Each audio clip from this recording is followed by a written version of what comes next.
Damn. Uh. Yeah. Uh.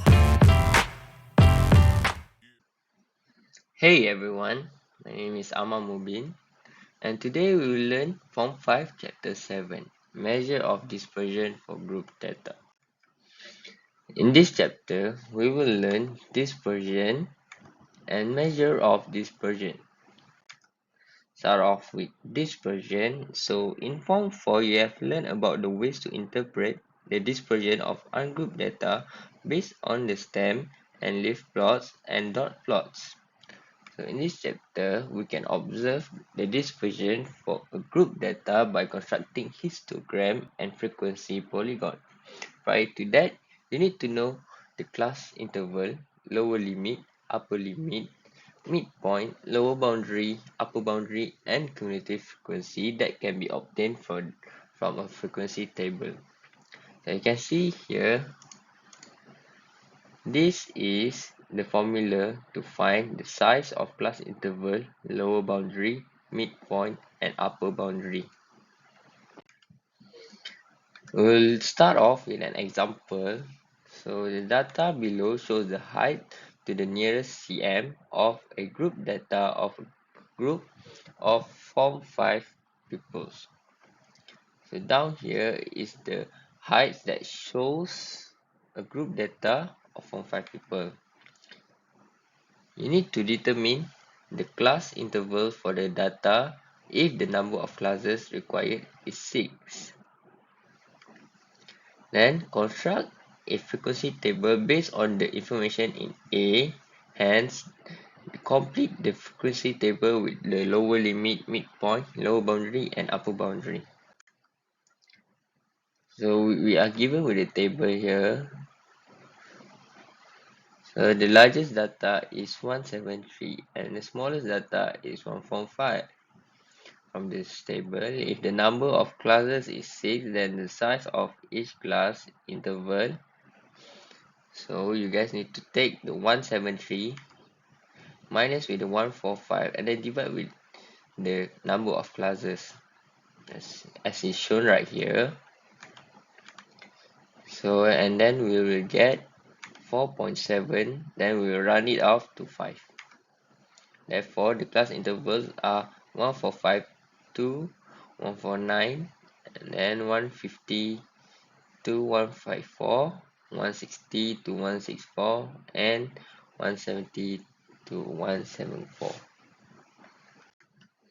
So we'll start off with the question B. So you list out the height from the interval that you got just now. So 145, and continue the same thing what you get. And then we start off with the frequency. So basically the frequency is how many of these range in here in the table. So you can see 145 to 149 we already have 1 and 2, and that's all. So the answer is 2. 150 to 154 you got 1, 2, and 3. So we have 3. Then you count the 155 to 159. We will find for 155, 156, 157, 158, and 158 we have 6.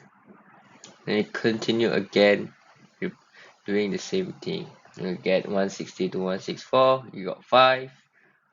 So 160, 161, 163, 163, 123, 4, and 5. Wait, it's not counted. Wait, my bad. 162, 5. And you have 3, 5, 166. And right here you only have 1. So the lower limit is the lowest range in the height. So 145 is the lower limit, and 150 is the lower limit. So the upper limit is the highest in the height. So to find the midpoint, you have to do is you plus the lower limit and divide by 2. So you get 147, 152, 157, 162, and 176. The lower boundary, so we go back, is you plus with the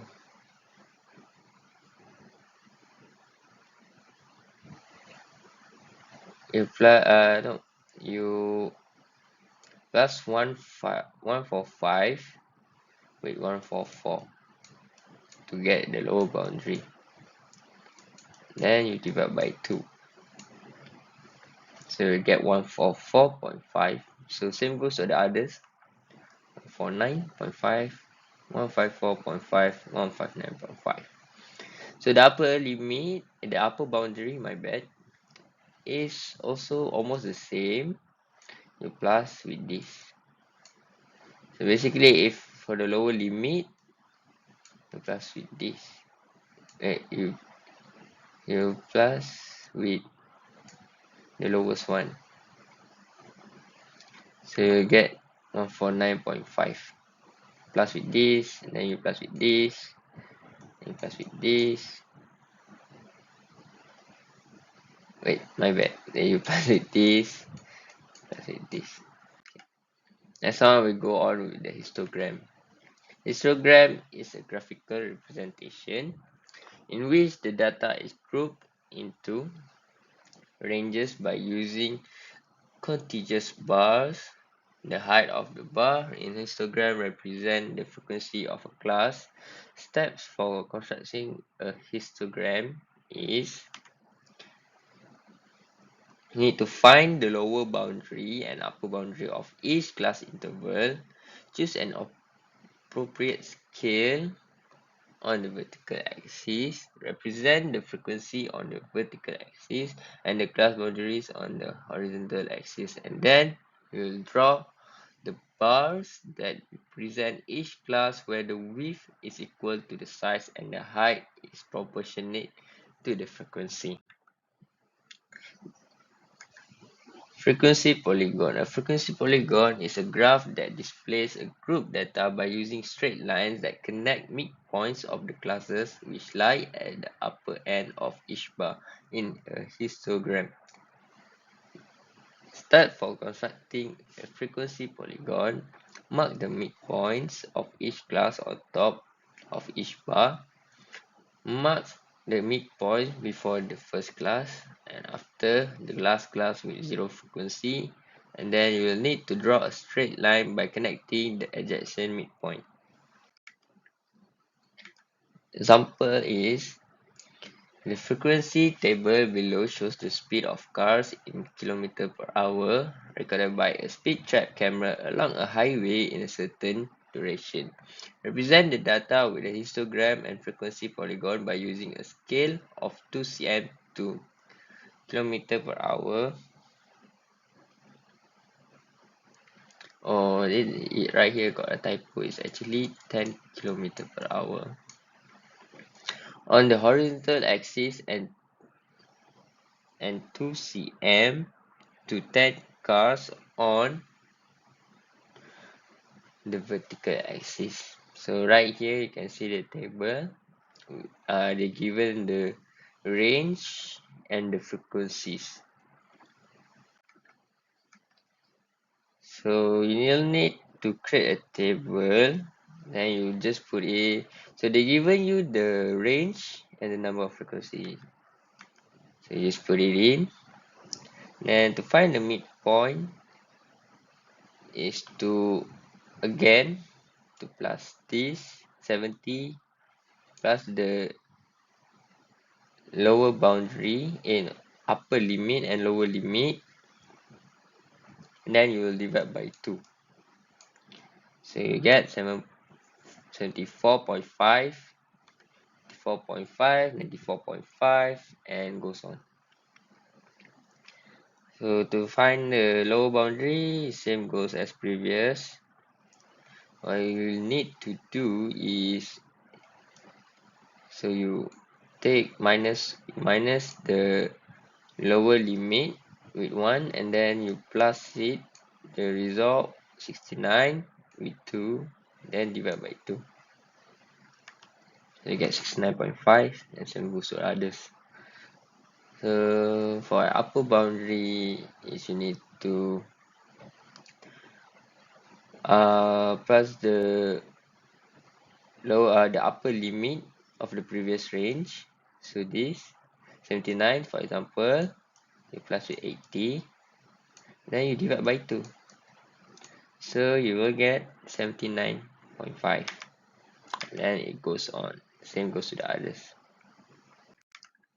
So right now we show you how we do the graph. Okay. So you need to draw the graph axis first. So this is the y-axis. The y-axis is the number of cars, right? Numbers of cars. And you go here. Here's the x-axis, which is the speed, kilometer per hour. So the range is for the number of car, the frequency is 30, or 20, and 10. So down here is 0. So start off with the lower boundary. So we use the lower boundary to initiate the graph. 69.5 and 79.5, 89.5, and 99.5.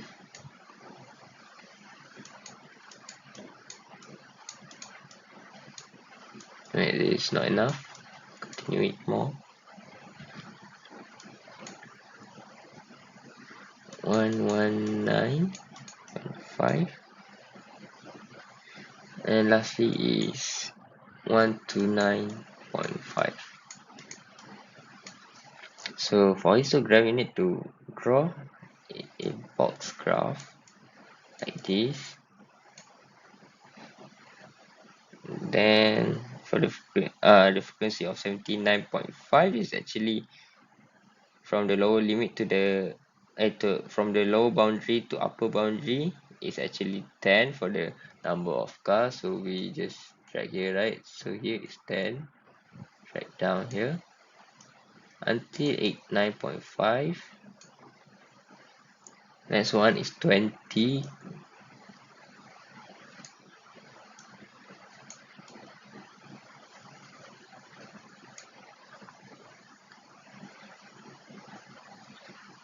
Then from 99.5 to 109.5 is 30 cars. So you just follow the table, okay? Then you will have this type of graph. And 10.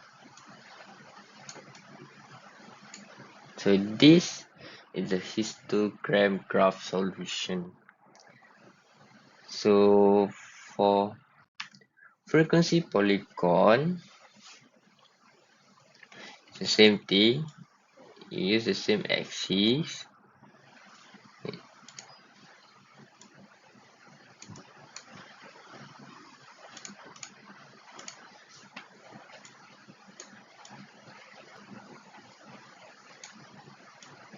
This is the number of cars.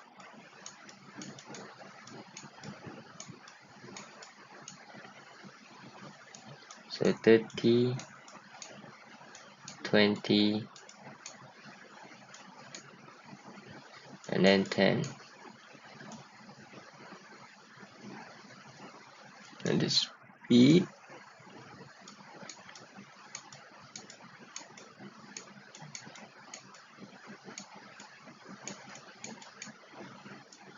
is 0.69.5 79.5. Sorry for my writing, okay. Not so nice. 89.5, 99.5,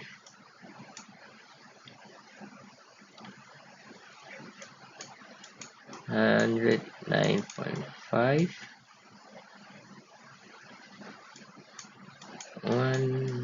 119.5, and lastly is 129.5. So like before, you just find the middle. So we start from here, start from the middle, and it's actually 5, right? In yeah, 5, and then 10,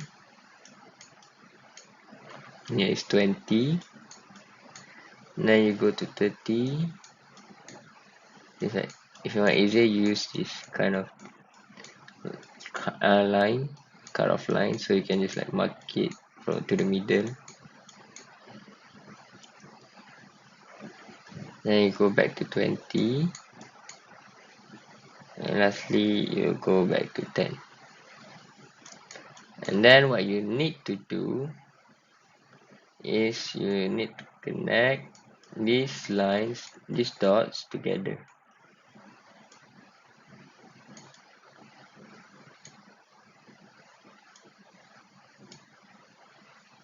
So it will end here, back to 0.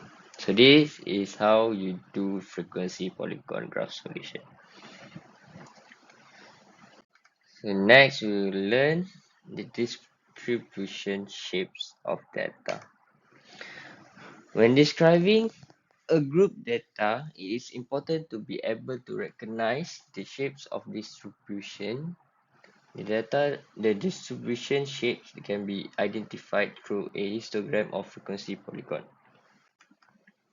So the example we're going to learn here is the diagram below shows two histograms representing the time taken by 25 swimmers to complete two different events. So this is the graph that they give us. So state the distribution shape of the histogram for the two events, and then which event has a wider dispersion of the time taken, and then give your reason. Between backstroke and freestyle, in which event did the swimmers performs better? So A, the histogram for the 100-meter backstroke shows a bell-shaped distribution, and for 100-meter freestyle shows a uniform distribution. Which event has a wider dispersion of time taken is the 100-meter backstroke event has a wider dispersion because if your reason, the difference of the time recorded is larger, that is 30 seconds. 100-meter freestyle, this is because most of the swimmers recorded a better time.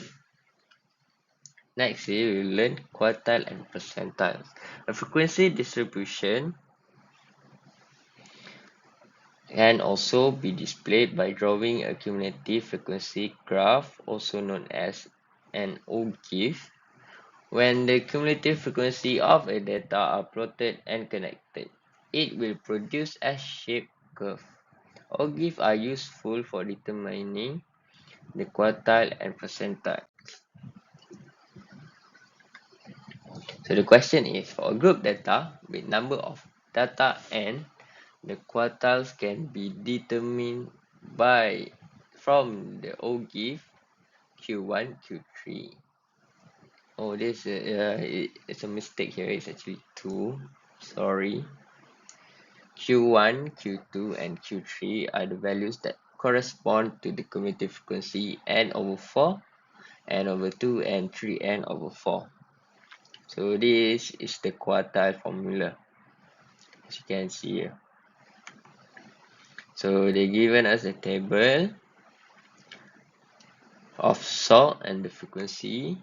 The frequency table on the right shows the salt content of 60 types of food.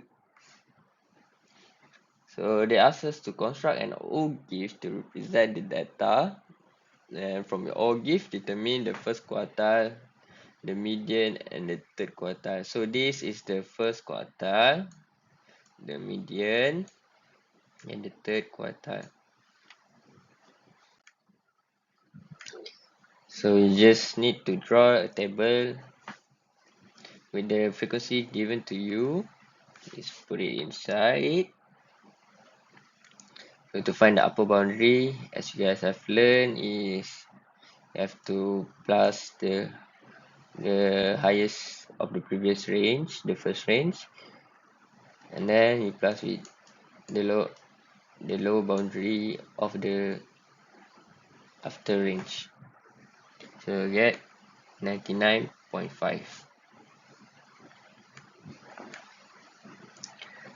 So how do you want to find the cumulative frequency? Is you just plus this. So this is actually 4. So equal here is 0. My bad, it's not 4. 0. And then you plus with this, you get 4. So you get 4. Let me erase that for you guys. I'm sorry.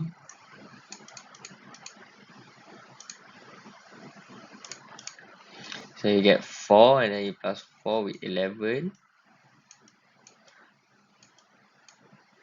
You'll get 15. And you just repeat the same thing, plus this, and then you get this, then this one, you plus with this, so you get 51. And this one, you plus with this, so you get 59. And then 59 plus with 1, so you get 60. Then the next solution,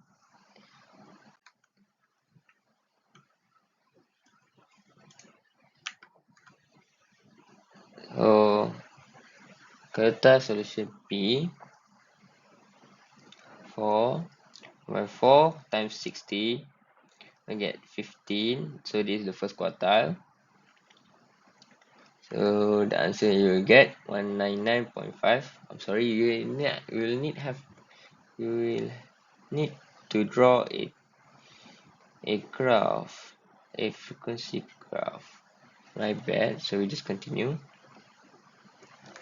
1.2 times 60 equal to 30. And actually from the graph, the median is actually 249.5. This is actually 2. And actually you find the third quartile, you'll get 284.5. So the same thing. So you see this is the n4 of 3n over 4. Then this is the n over 4. So this is the first quartile, then this is the median, n over 2. So here is the graph. You can see here you need to draw a graph actually. I didn't I forgot to do it. Next we'll go to percentile example. The O-GIF on the right shows the scores of an aptitude test obtained from candidates who are applying for a post in a company. Based on the O-GIF, find the 10th percentile, P10, then the 46th percentile, P46. Then you need only those candidates who obtain 92 percentile and above will be called for an interview. What is the minimum score required in order to be called for an interview? Then what is the percentage of the candidate who obtain a score of 57 and below? So they're giving us the graph, and then you will need to find the percentile and then the minimum score for the 92 percentile,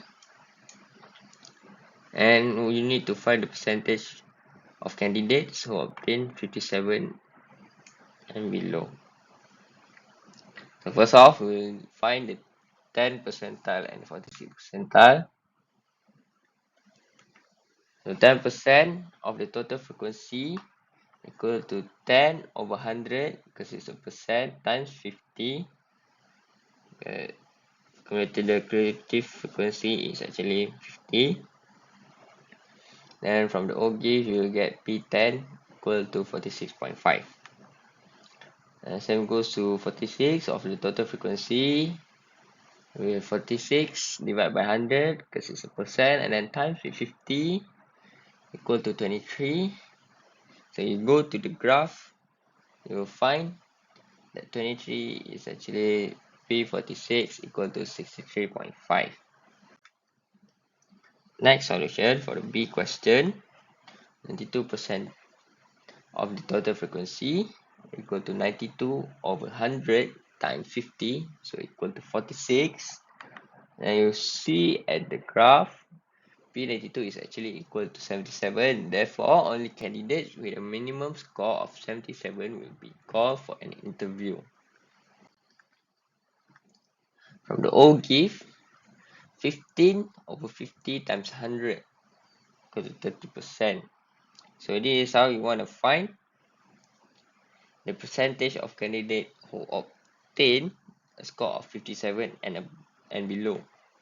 So therefore, 30% of candidates obtain a score of 57 and below. Then we'll go on to the next chapter, 7.2 Measures of Dispersion. In Form 4, you have learned ways to determine range, interquartile range, variance, and standard deviation as a measure to describe dispersion ungrouped data. In this section, we shall proceed to the measures of dispersion for group data. So in this subtopic, we will learn range and interquartile range, and variance and standard deviation. The question that we will have here is, Hamidi had recorded the mass of pineapples that he harvested from his farm. The following frequency table and O give show the data that he obtained. Determine the range and interquartile range for the data. So they're giving us the frequency and the range and the graph. So what we need to do is actually we need to find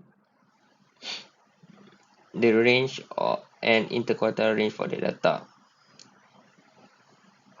So how to find the range is actually midpoint of the highest class minus the midpoint of the lowest class.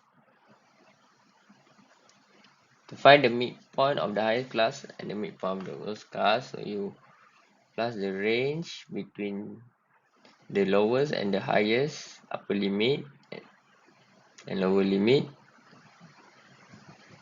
and then you divide it by 2. You will get 949.5 plus 149.5 equal to 500 gram.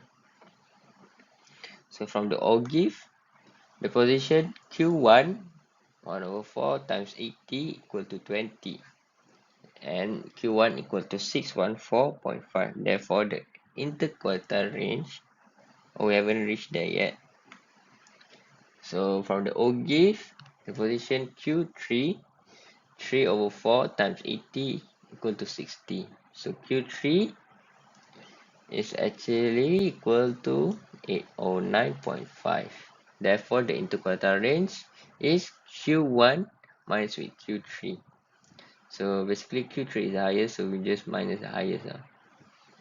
So Q3 minus the Q1, you will get the interquartile range, 195 gram.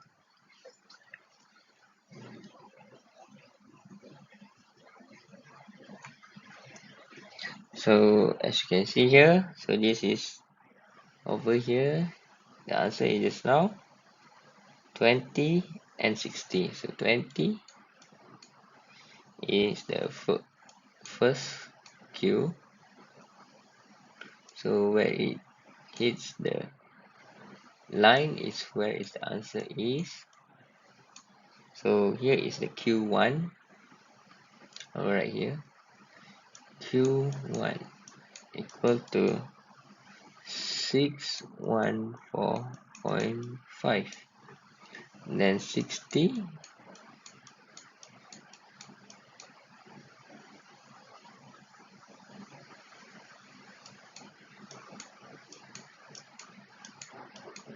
is Q3 equal to 809.5. So this is what you have what you need to do on the graph. Next, we will learn variance and standard deviation. Variance and standard deviation for a group data can be obtained using the following formula. So this is actually the cumulative frequency. This is actually a cumulative. It's called cumulative. So it's an overall answer of pluses. So the question is, the frequency table below shows the volume of water to the nearest liters used daily by a group family in a housing area. Calculate the variance and standard deviation of the data. So they given us the range and the frequency. So we need to have to create the table, and we just insert the range and the frequency. Midpoint is the upper limit and the lower limit plus together, and then divide by 2, so you get 144.5. And so this is frequency times with midpoints. So this 8 times with midpoint, 154.5 is equal to 1236. Then just times 12 with 164.5, and then 1974 is your fx. So x squared is the midpoint square. So you need to square the midpoint, and then you will get the answer. Or you can just 154.5 times with 154.5, then you get your answer. The answer is 23870.25. Same goes to the others. Then fx square is frequency f times with this x square. So 8 times 2, 8 times with 23870.25, actually 190962. Same goes to other. You'll get these answers. So this is the cumulative. So what is the cumulative frequency is how you get it is you plus 8 plus with 12, then 8 plus with 12, you get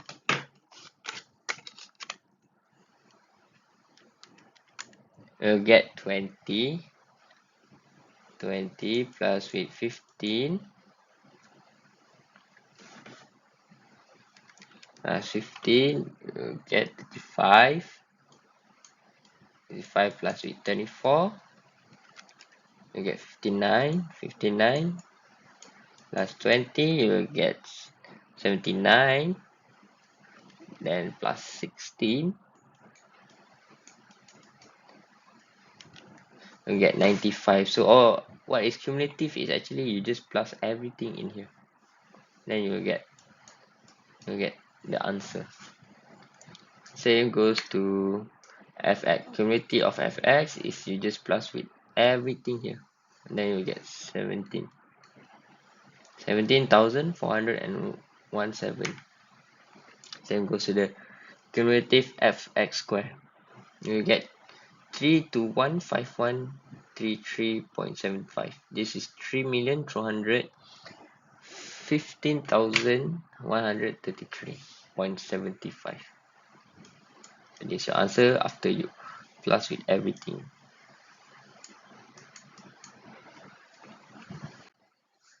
So now we'll find the mean. So to find the mean is x. This is actually the mean. X over is equal to sum of frequency times midpoint and sum of frequency. So you just put the sum from the frequency times with the midpoint, and then the sum of frequency. Then divide it, you'll get 183.34 liters. Then we go next to variance. Variance, this is the formula of variance. So this is actually the answer for mean. Here actually is mean, this actually x squared. Yeah. So you just put in the answer from the sum of frequency times midpoint square, and then divide it by sum of frequency 95 minus with the answer you got from the mean, and you get 229.19. So next to standard deviation is actually almost the same as variance, but you will need have a square root. So basically you move the 2 over here, then you get the square root. The sum of frequency times midpoint square. Oh, I missed it. The square, sorry. Then divide by sum of frequency minus with the mean.